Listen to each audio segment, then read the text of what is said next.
Hello అండి అందరికీ. Welcome to our channel. నేను మీ శ్రీవాణి. చికెన్‌లు, మటన్‌ల కంటే ఎక్కువ పోషక విలువలు ఈ ఆకుకూరలో ఉన్నాయి. ఆకుకూరలు తినడం వల్ల బాడీకి చాలా మంచిది. ఇవాల్టి మన వీడియోలో పెసరపప్పు ఆకుకూర ఎలా వండుకుందామో చూసేద్దాం. నేను తీసుకున్న ఆకు పేరు దంటుకూర ఆకు.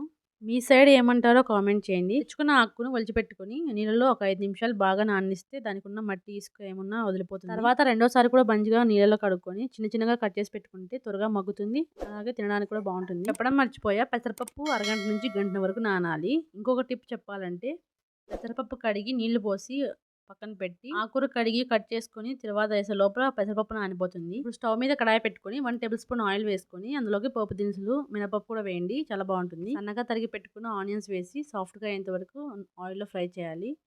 అవి సాఫ్ట్ అయిన తర్వాత పెసరపప్పు కూడా వేసి ఒక 2 మినిట్స్ అలా ఆయిల్లో ఫ్రై చేసామంటే టేస్ట్ బాగుంటుంది. కట్ చేసి పెట్టుకున్న ఆకుకూరను కూడా వేసుకొని కింద నుంచి పై వరకు ఆయిల్లో బాగా కలిసేలా కలుపుకొని మూత పెట్టి ఒక 2 మినిట్స్ మీడియం ఫ్లేమ్లో పెట్టి బాగా మగ్గించుకోవాలి. మరి అలానే వదిలేయకుండా మధ్య మధ్యలో అలా కలుపుతూ ఉండండి. సాఫ్ట్గా అయ్యేంత వరకు అయితే బాగా కలుపుకోవాలి, లేదంటే అడుగు అంటే అవకాశం ఉంటుంది. ఆకుకూర మొత్తం సాఫ్ట్ అయిన తర్వాత పసుపు, ఉప్పు, కారం, గరం మసాలా కొంచెం కొంచెం వేసుకోండి, మీ టేస్ట్ తగినంత. అన్నీ వేసి ఒకసారి బాగా కలుపుకోండి. ఈ ప్రాసెస్ అంతా లో టు మీడియం ఫ్లేమ్లోనే అయిపోతుంది. ఇది ఇంకాస్త రుచి పెంచడానికి పల్లి పొడి ఉంటుంది కదా, అది కూడా వేసుకొని బాగా కలుపుకోండి.